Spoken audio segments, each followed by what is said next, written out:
શું કહો છો? તું આખો દાડો ઘરે કરે છે શું એમ? રાજાજી, હવે મારે તમને હિસાબ આલવો પડશે.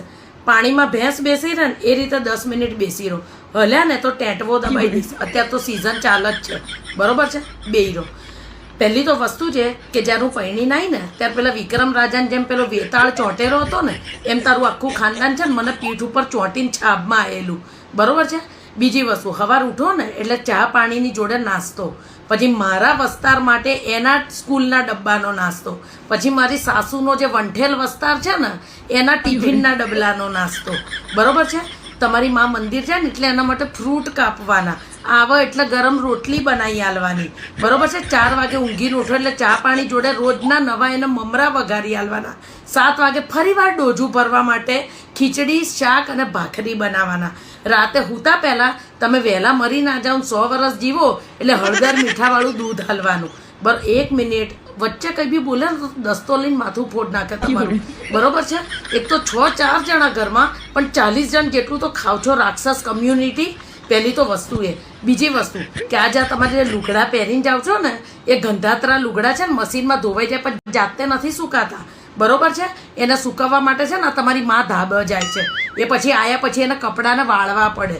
અને આ જે મેન્યુ ગણાયું ને આખા ગામનું તમને સવારથી લઈને સાંજ સુધીનું, એના માટે જે ઠામડા થાય છે ને તમારી માં નહીં તમારી બૈરી ઉટકે છે, બરોબર છે?